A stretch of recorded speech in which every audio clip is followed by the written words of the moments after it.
What's up, Spine Ticks fam? Sith Lordly here, back with another CGC Key Comic Books video. This time we're going to be talking about X-Men. I got 11 slabs right out of my personal collection for you. And let's kick it off with X-Men 4. So this is one of my most treasured comic books. First of all, it came out in 1964. It's in a CGC 6.5 white pages. And you've got the first appearance of Quicksilver, Scarlet Witch, Toad and the Brotherhood of Evil Mutants, and it's a second appearance of Magneto. I would love to have the first. That'll be something I'll budget for later. Acquired this a few years back. You know, I like to play a little bit on the stock market, and I cashed out, and one of the things I purchased was this comic right here. So very happy to have it. Usually when I'm live streaming, you can see this on display behind me. That's how much I love this comic. All right, following up is somewhat of a recent purchase here. We've got X-Men 49 in a 5.5. It's the first appearance of Polaris and Mesmero. So, you know, always like Polaris. I need to get her first cover appearance. Shout out to Uncanny Swag. He always shows that book on my live stream. This one came out in 1968, and happy to finally acquire it. It was like about a month ago I purchased it. So most of these comics you're going to see are purchased already graded. There are a few exceptions back when I was more active in submitting comics to CGC, so I'll point those out as we get there. All right, here's another cool one here. X-Men 64 in a 4.5, first appearance of Sunfire from the Land of the Rising Sun. So I myself, I'm half Japanese, you know, so I thought he was pretty cool. It's part of my culture. I like heroes of all cultures. But you know, it's always nice when you got somebody who represents, I guess, half your ethnicity. So there he is, the prickly guy that he is. Roy Thomas story, came out in 1970. So happy to have had this now in the collection for a few years. All right, we got a heavy hitter coming right here. We got giant size X-Men 1 in a 5.5 white pages. So first appearance of the new X-Men here: Storm, Nightcrawler, Colossus, Thunderbird. Second full appearance of Wolverine. This is a book that I purchased raw on eBay probably back in 2014 or so, and I submitted it in for grading through an LCS, and you know, I was wondering if it was going to come back restored, but thankfully it did not, and happy with the grade, happy with the encapsulation, as it were. This is like the X-Men 4. This is usually on display behind me when I'm live streaming. It's one of the jewels in my collection. You know, through the evolution of a collector, sometimes you know, leave the hobby, sometimes you sell your collection. Every time I get back into comics, which has probably been about 4 times now during my lifetime, usually this is one of the books that I purchase, right? It's this one, X-Men 94 and Hulk 181. So just really glad that I've got this slab here, and you know, that part of the hunt is already solved. So just a great book. Definitely recommend reading it for yourself in a facsimile or reprint or digital, but there you go, there's mine. Speaking of X-Men 94, here we go. So this was a very iconic comic when I was collecting in my youth. You know, I got into comics in the early 80s, so books like this that had come out a few years before but were already high priced for a kid on an allowance, right? This was kind of a grail, as was Giant Size X-Men.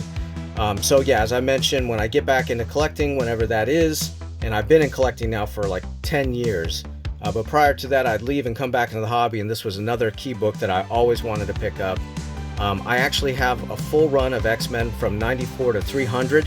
Most of those are raw, which I love. I love raw comics. I'm just showing you the keys that are slabbed here. And I have a lot of comics before 94 and some after 300, but this is a great comic. I recommend reading it. It's got a great story, and funny enough, when I got back into comics around 2014 or so, I purchased 2 copies of these, sent them into CGC, and both raw copies came back restored. So lesson learned, right? It's like sometimes if you're looking for a key book, you know, maybe you want to buy it already graded so you know that you're not going to have that purple label. So there's my X-Men 94 right there. And by the way, I didn't even call out the notables. So yeah, new X-Men team begins. Sunfire leaves. Second appearance of Nightcrawler, Storm, Thunderbird, and Colossus.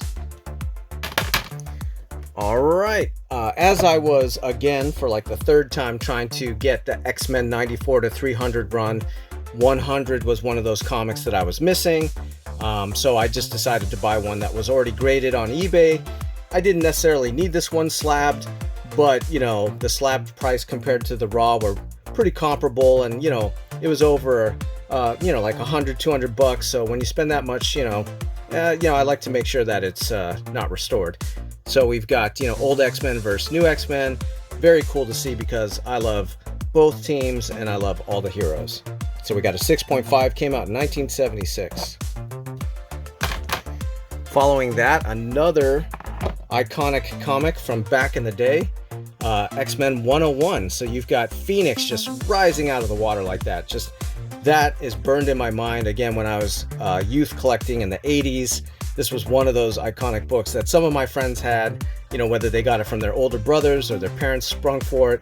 You know, it took me a while to get this in my youth. This is not my same copy. This is a copy I picked up in recent years. But of course, we got, you know, the wonderful Chris Claremont and Dave Cockrum team up. So you've got the origin and first appearance of Phoenix. Some other notable appearances there like Black Tom Cassidy and Juggernaut. But yeah, just a great iconic comic to have here. All right, another also somewhat recent pickup. Same reason as the 100, just trying to fill in the gaps in my run, which I've since completed, as I mentioned, from 94 to 300. We've got X-Men 107, first full appearance of the Starjammers there. So very cool comic, and as I've been, you know, going back on Disney Plus and watching the 90s X-Men comic, it's fun to see the Starjammers in that cartoon. Did I say I was watching that comic? I was watching the cartoon on Disney Plus, and it's fun to see, you know, some of these comic heroes in the cartoon there. So we got a 6.5, came out in 1977, year of Star Wars. All right, just a few left. We've got X-Men 109, first appearance of Weapon Alpha, later becomes Guardian of Alpha Flight. Always loved Guardian, always loved Alpha Flight. So this is another fun book to have, and a 7.5, came out in 78. You know, a lot of details again, Chris Claremont, John Byrne, all these legends, right? I don't want to make it a super long video, so I'm not getting into all the nuts and bolts, just giving you a showcase here. But another comic that, you know, raw versus graded was not too much of a difference, but the price to enter was at a certain value that I said, hey, let me just go ahead and get the slab. So there you go.